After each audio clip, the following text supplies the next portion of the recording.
Cantonment నియోజకవర్గంలోని లబ్ధిదారులకు కళ్యాణలక్ష్మి షాదీ ముబారక్ చెక్కులను ఎమ్మెల్యే శ్రీ గణేష్ పంపిణీ చేశారు. 2వ వార్డులోని రేషన్ దుకాణాన్ని ఎమ్మెల్యే శ్రీ గణేష్ ఆకస్మికంగా తనిఖీ చేసి రిజిస్టర్ పరిశీలించి సన్నబియ్యం పంపిణీపై జరుగుతున్న తీరును ప్రజల అభిప్రాయాలను తెలుసుకున్నారు. మరి అదేవిధంగా కంటోన్మెంట్ నియోజకవర్గం రసూల్పుర 2వ వార్డులో నిర్మాణంలో ఉన్న డబుల్ బెడ్రూమ్ ఇళ్లను ఎంఆర్ఓ గృహ నిర్మాణ శాఖ అధికారులతో కలిసి ఎమ్మెల్యే శ్రీ గణేష్ పరిశీలించారు. ఈ సందర్భంగా ఎమ్మెల్యే శ్రీ గణేష్ మాట్లాడుతూ ప్రభుత్వం బిల్లులు చెల్లించినా కూడా పనులు ఆలస్యం అవడంపై అసహనం వ్యక్తం చేశారు. నాణ్యత విషయంలో రాజీ పడకుండా పనులు వేగవంతం చేసి సకాలంలో పూర్తి చేయాలని కాంట్రాక్టర్ను ఆదేశించారు. గత పాలకులు గందరగోళంగా ఇళ్ల కేటాయింపులు చేశారని, అలా జరగకుండా నియోజకవర్గంలో మారేడుపల్లి, రసూల్పుర, సిల్వర్ కాంపౌండ్ లో ఉన్న ఇళ్లను అలాట్ చేయకుండా ఖాళీగా ఉన్నవి నిర్మాణంలో ఉన్న డబుల్ బెడ్రూమ్ ఇళ్లను అర్హులందరికీ కేటాయించేలా చొరవ తీసుకోవాలని ఎమ్మెల్యే అధికారులను ఆదేశించారు.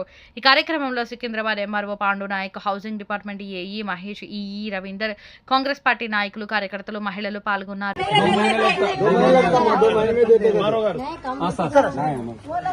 వీళ్ళు రెవెన్యూ మీరు వీళ్ళందరి ముందు పబ్లిక్ ముందు చెప్తున్నా ఈ 8 ఇల్లులు మారేడుపల్లిలు ఇచ్చాయి. ఇప్పుడు ఎవరు ఉంటారో వాళ్ళకి అమ్మా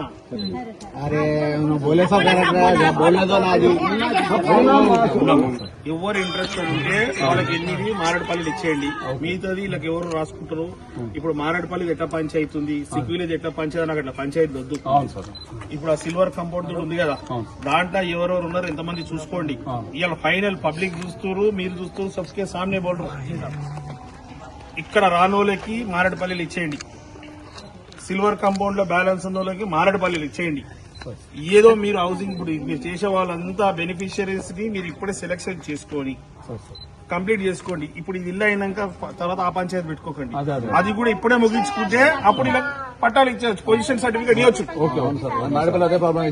ఇప్పుడు అప్పుడు నా రిక్వెస్ట్ మీ అందరికీ, మీ డిపార్ట్మెంట్ వాళ్ళకి కూడా ఎప్పుడైనా ఇలాంటి స్కీమ్స్ అయితే స్టార్టింగ్ టైంలోనే మీరు ఒక నిమిషం ఏదైనా అగ్రిమెంట్ అనేది కంప్యూటరైజ్డ్ డేటా ఎంట్రీ చేసి పెట్టుకోండి.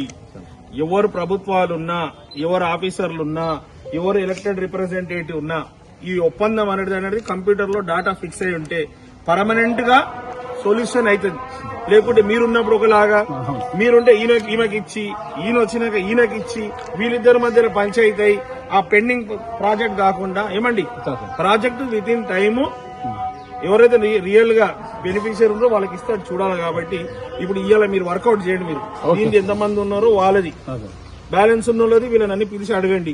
ఎవరు ఇంట్రెస్ట్ ఉంటే అక్కడ ఖాళీ ఉంది కాబట్టి అక్కడ ఇచ్చేసి మీరు లిస్ట్ ఇస్తే సార్ నేను చూసుకున్నా. మీరు లిస్ట్ అడిగితే ఇవ్వాలి. మీరు లిస్ట్ ఇస్తే మేము ఏమేమి చూసుకుంటున్నా సార్. ఒకసారి మీకు అడిగిన వచ్చింది. ఇదొక పాయింట్ మాజిద్ భాయ్, ఇదొక పాయింట్ అయిపోయింది. ఏంది సెలెక్షన్ ఆఫ్ బెనిఫిషియరీస్. రెండోది completion of work with quality. Quality కూడా బాగాలేదని కంప్లైంట్ ఇస్తే క్వాలిటీలో ఏం కంప్లైంట్ ఉంది బాస్, అది స్పెసిఫికేషన్ ప్రాబ్లం ఉంది అంటున్నారు.